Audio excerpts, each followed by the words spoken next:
नमस्कार भक्तों, आज की वीडियो रामायण के भगवान राम की एक छोटी सी लीला को बताने जा रहे हैं। ज्ञानवर्धक वीडियो को अधूरा न देखें, नहीं तो आप पाप के भागीदारी बन सकते हैं। आइए जानते हैं श्री राम की अद्भुत लीला को। चलिए शुरू करते हैं। भगवान राम की माता कौशल्या और पिता राजा दशरथ की आज्ञा के अनुसार श्री रघुनंदन, जानकी और लक्ष्मण तीनों ने वन की ओर प्रस्थान किया। सर्दी, गर्मी और वर्षा को सहते हुए घने जंगलों और ऊंचे पहाड़ों को पार करते हुए कुछ समय बाद वे नर्मदा नदी के किनारे पहुंचे। वहां सुंदर नंदनवन नामक स्थान की शोभा देखकर जानकी जी बहुत प्रसन्न हो उठी। चारों ओर फल फूलों से लदे घने वृक्ष खड़े थे, निर्मल जल की धाराएं बह रही थीं, पक्षी मधुर कलरव कर रहे थे। प्रकृति का ऐसा मनमोहक दृश्य देखकर उनका हृदय आनंद से भर गया। तीनों ने मिलकर वहां एक सुंदर कुटिया बनाई और उसमें रहने लगे। एक दिन लंकापति राक्षसेश्वर की बहन खरणखी एक अत्यंत सुंदर स्त्री का रूप धारण करके श्री रघुनंदन के समक्ष आई और बोली, हे राजकुमार, मैं राजकुमारी मधुसुंदरी हूँ, मुझसे विवाह कर लो। श्री रघुनंदन ने उसे विनम्रता से अपने छोटे भाई लक्ष्मण के पास भेज दिया। लक्ष्मण ने तुरंत समझ लिया कि यह कोई छल है। उन्होंने उसे बहुत प्रकार से टालने की कोशिश की। दोनों भाइयों के मना करने पर खरणखी क्रोध से भर उठी और अपने असली विकराल राक्षसी रूप में आ गई। जानकी जी पर हमला करने लगी। श्री रघुनंदन के संकेत पाकर लक्ष्मण ने उसके नाक कान काट दिए। यह देख वह चीखती कराहती हुई अपने भाई राक्षसेश्वर के दरबार में पहुंची और वहां जाकर सारी बात बताई।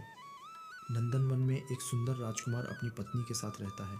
उसने मेरे साथ ऐसा अपमान किया है।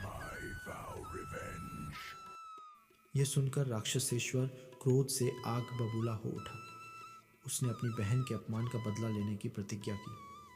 फिर वह अपने मामा सुंदरक नामक मायावी के पास गया और बोला, मामा जी, हमें खरणखी के अपमान का बदला लेना है। आप स्वर्णिम हिरण का रूप धारण करके मेरे साथ नंदनवन चलिए।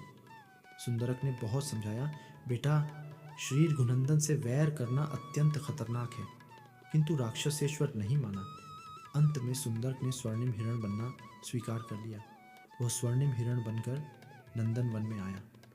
जानकी जी ने उसे देखा तो उसके रूप पर मुग्ध हो गई। उन्होंने पहले कभी ऐसा सोने जैसा चमकता हिरण नहीं देखा था। वे श्री रघुनंदन से बोली, देखिए, यह स्वर्णिम हिरण कितना सुंदर है, कृपया इसे मेरे लिए पकड़ लाइए। श्री रघुनंदन ने जानकी जी की रक्षा का भार लक्ष्मण पर सौंपा और धनुष बाण लेकर हिरण के पीछे दौड़े। हिरण बहुत तेज दौड़ता हुआ उन्हें बहुत दूर ले गया। जब वह पकड़ में नहीं आया तो श्री रघुनंदन ने बाण चलाया। बाण लगते ही हिरण जोर से चीखा, हाय लक्ष्मण, लक्ष्मण आओ, और धरती पर गिर पड़ा।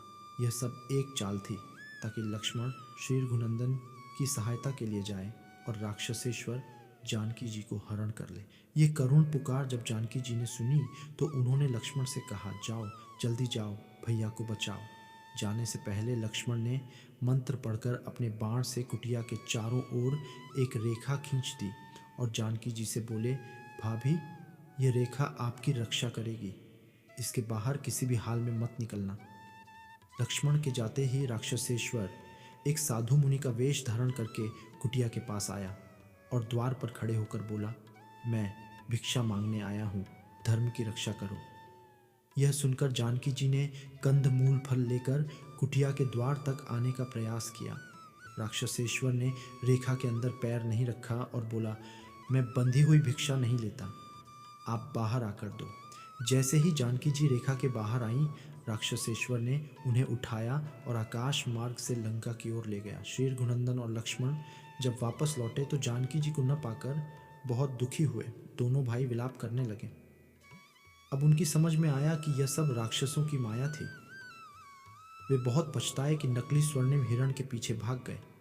यदि यह कथा आपके हृदय तक पहुंची हो तो इसे आगे शेयर करें और साथ ही दी स्पिरिचुअल चैनल को सब्सक्राइब ज़रूर कीजिए।